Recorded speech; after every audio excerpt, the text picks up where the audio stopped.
Hello everyone, मैं हूं सुमित। इसरो ने जो रिसेंटली नोटिफिकेशन जारी किया हुआ है साइंटिस्ट की वैकेंसी के लिए, उसमें लोगों को काफ़ी कन्फ्यूजन हो रहा है कि वो इसके लिए एलिजिबल हैं या फिर नहीं, क्योंकि उन्होंने यहाँ पे सिर्फ 3 कैटेगरीज मेंशन की हुई है, that is electronics, mechanical and computer science. तो इसके अलावा सिमिलर ब्रांच से जो स्टूडेंट्स बिलोंग करते हैं उन्हें यहाँ पे कन्फ्यूजन हो रहा है कि वो इसके लिए एलिजिबल हैं या फिर नहीं। तो आज के इस वीडियो में मैं आपको यही बताने वाला हूँ कि आप इसके लिए एलिजिबल हैं या फिर नहीं, कौन कौन सी ब्रांच यहाँ पे एलिजिबल है, वो सारी ब्रांच के बारे में मैं आपको यहाँ पे बताने वाला हूँ। इससे पहले मैं आपको ये बता दूं कि जो लास्ट वीडियो मैंने प्रोवाइड किया हुआ था इसरो के लिए, वहाँ मुझसे थोड़ी सी मिस्टेक हो गई थी। वहाँ पे मैंने आपसे कहा था कि फर्स्ट राउंड में एटलीस्ट 60% स्कोर करना ज़रूरी है सेकेंड स्टेज में जाने के लिए। तो ऐसा कुछ नहीं है, एक्चुअली 60% स्कोर करना ज़रूरी है सेकेंड स्टेज में। फर्स्ट स्टेज में ऐसा कोई कंपलसरी नहीं है कि 60% स्कोर करना ज़रूरी है। लास्ट ईयर जो इसका कट ऑफ गया था वो गया था फर्स्ट स्टेज के लिए 53% अराउंड। तो इस बार भी उम्मीद की जा सकती है कि 55% के अराउंड इसका जो कट ऑफ है वो जाने वाला है।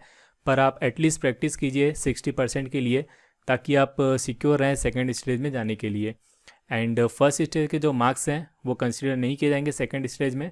तो आपको बहुत ज़्यादा कोशिश नहीं करना है वहाँ पे। अगर आपसे ज़्यादा क्वेश्चन कन्वर्ट नहीं हो रहे हैं तो आप कोशिश कीजिए कि नेगेटिव मार्किंग से बचें। एंड 60 to 65% सेफ साइड में रहेगा, तो आप सिर्फ वहाँ तक ही क्वेश्चन को अटेम्प्ट करें। तो चलिए स्टार्ट करते हैं। इससे पहले मैं आपको ब्रांचेस के बारे में बताऊं, मैं आपको डिग्रीज़ के बारे में बता देता हूं कि कौन कौन सी डिग्री के स्टूडेंट्स यहां पे एलिजिबल हैं, क्योंकि इसमें भी काफ़ी कन्फ्यूजन हो रहा है लोगों को। उन्हें लगता है कि बीई और बीटेक के स्टूडेंट्स ही एलिजिबल हैं इसके लिए, लेकिन ऐसा नहीं है। अगर जिन्होंने बीएससी किया हुआ है इंजीनियरिंग से वो भी इसके लिए एलिजिबल हैं। लोगों को ये भी कन्फ्यूजन होता है कि उन्होंने बीई या फिर बीटेक तो किया हुआ है, बट डिप्लोमा या फिर बीएससी के बाद में जो लेटरल एंट्री होती है उसके थ्रू किया हुआ है, तो वो इसके लिए एलिजिबल है या फिर नहीं। तो मैं आपको बता दूं, अगर आपने डिप्लोमा के बाद बीई या बीटेक किया हुआ है या फिर बीएससी के बाद बीई या बीटेक किया हुआ है तो भी आप इसके लिए एलिजिबल हैं। आप यहाँ पे अप्लाई कर सकते हैं इसरो साइंटिस्ट के लिए। अब मैं आपको ब्रांचेस के बारे में बता देता हूँ। क्लासिफिकेशन फॉर इलेक्ट्रॉनिक्स इंजीनियरिंग, यहाँ पे मैंने जो ब्रांचेस मेंशन की हुई है, अगर आप इनमें से किसी भी ब्रांच से बिलोंग करते हैं तो यहाँ पे आप अप्लाई कर सकते हैं इसरो के लिए। एक्चुअली जब आप फॉर्म फिल करने के लिए जाएंगे तो वहाँ आपसे पूछा जाएगा कि आप किस ब्रांच से बिलोंग करते हैं। तो ये जो भी डाटा मैं यहाँ पे प्रोवाइड करवा रहा हूँ वो वहीं से लेके आया हूँ। तो यहाँ पे जो भी मैं आपको ब्रांचेस बताने वाला हूँ वो बिल्कुल करेक्ट है। आप अगर इनमें से किसी भी ब्रांच से बिलोंग करते हैं तो यहाँ पे आप इसे अप्लाई कर सकते हैं। अगर आपकी ब्रांच है applied electronics, communication, electrical electronics, electronics and communication, electronics and instrumentation, electronics and power, या फिर अगर आपकी ब्रांच है electronics and telecommunication, industrial electronics, power electronics, telecommunication, instrumentation technology, या फिर इंस्ट्रूमेंटेशन एंड कंट्रोल, अगर आप इनमें से किसी भी ब्रांच से बिलोंग करते हैं तो यहाँ पे आप इलेक्ट्रॉनिक्स के लिए अप्लाई कर सकते हैं। इसके अलावा जो सेकंड कैटेगरी है वो है मैकेनिकल इंजीनियरिंग। तो यहाँ पे मैं आपको बता देता हूँ क्लासिफिकेशन फॉर मैकेनिकल इंजीनियरिंग।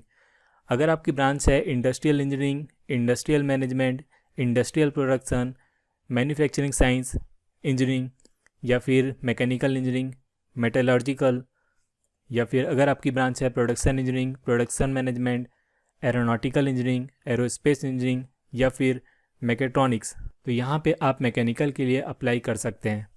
इसके अलावा जो यहाँ पे थर्ड कैटेगरी है वो है कंप्यूटर साइंस। तो यहाँ पे मैं आपको बता देता हूँ क्लासिफिकेशन फॉर कंप्यूटर साइंस।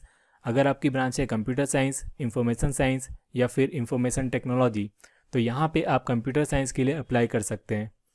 अभी मैंने जितनी भी ब्रांचेस बताई, अगर आप इनमें से किसी भी एक ब्रांच से बिलोंग करते हैं तो यहाँ पे आप इसरो के लिए अप्लाई कर सकते हैं। इसके अलावा जो एक और कन्फ्यूजन होता है लोगों को वो भी मैं यहाँ पे क्लियर कर देता हूँ।